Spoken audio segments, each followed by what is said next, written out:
ಅಂತಹ ತಿರುಪತಿ, ಧರ್ಮಸ್ಥಳ ಮತ್ತು ಅಯ್ಯಪ್ಪ ಸ್ವಾಮಿ ದೇವಸ್ಥಾನಗಳಿಗೆ ಇಲ್ಲದೆ ಇರೋ ಜಾತಿ ನಮ್ಮ ಹಳ್ಳಿ ದೇವಸ್ಥಾನಗಳಿಗೆ ಯಾಕಷ್ಟು ಮುಖ್ಯ ಆಗ್ತಿದೆ ಅಂತ ಗೊತ್ತಿಲ್ಲ. ಈ ಜಾತಿ ವ್ಯವಸ್ಥೆ ಬೇಡ ಅಂದವರ ಹೆಸರಲ್ಲೇ ಒಂದೊಂದು ಜಾತಿ ಮಾಡ್ಕೊಂಡಿರೋ ದೇಶ ನಮ್ದು. ನಮ್ಮ ಜನಕ್ಕೆ ಈ ಜಾತಿ ಅನ್ನೋ ಭೂತ ಯಾವತ್ತೂ ಬಿಟ್ಟೋಗಲ್ಲ ಅನ್ಸುತ್ತೆ. ಮೇಲು ಕೀಳು ಅನ್ನೋದು ಬೇಡ, ಈ ಜಾತಿ ವ್ಯವಸ್ಥೆ ಸರಿ ಇಲ್ಲ ಅಂತ ಹೇಳಕ್ ಬಂದ್ರಲ್ಲ, ಅಂತಹ ಮಹಾಪುರುಷರ ಹೆಸರಲ್ಲೇ ಒಂದೊಂದು ಜಾತಿ ಸೃಷ್ಟಿ ಮಾಡಿದ ಜನ ನಾವು.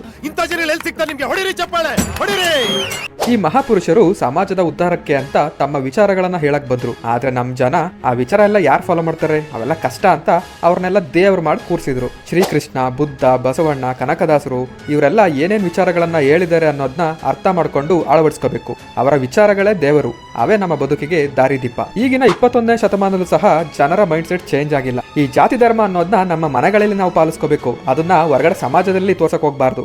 ಅಂಡ್ ಬೇರೆ ಜಾತಿ ಧರ್ಮನ ನಿಂದನೆ ಮಾಡಕ್ ಹೋಗ್ಬಾರ್ದು. ಹಾಗೆ ಒಂದೇ ಕೈಯಿಂದ ಚಪ್ಪಾಳೆ ಹೊಡೆಯಕ್ಕೂ ಆಗಲ್ಲ. ಇಲ್ಲಿ ರಾಜಕಾರಣಿಗಳು ತಮ್ಮ ಬೇಳೆ ಬೇಯಿಸ್ಕೊಳ್ಳಕ್ಕೆ ಈ ಜಾತಿ ಧರ್ಮ ಬಳಸ್ಕೊಂಡು ವೋಟ್ ಕೇಳಬಾರ್ದು. ನಾವು ಸಹ ಜಾತಿ ಧರ್ಮ ನೋಡಿ ವೋಟ್ ಹಾಕೋದನ್ನ ಬಿಡಬೇಕು. ಫೈನಲ್ಲಿ ಉಪೇಂದ್ರ ಅವರು ಹೇಳ್ದಂಗೆ, ನಾವು ಯಾವತ್ತು ನಾಯಕರನ್ನ ಬಯಸೋದನ್ನ ಬಿಟ್ಟು ಆಮಿಷಗಳಿಗೆ ಒಳಗಾಗದೆ ಜಾತಿ ಧರ್ಮ ಅನ್ನೋದು ನೋಡದೆ ಕೇವಲ ವಿಚಾರಗಳಿಗೆ ಬೆಲೆ ಕೊಟ್ಟು ವೋಟ್ ಹಾಕ್ತೀವಲ್ಲ, ಆವತ್ತು ನಾವು ನಿಜವಾದ ಪ್ರಜಾಪ್ರಭುತ್ವ ನೋಡ್ತೀವಿ.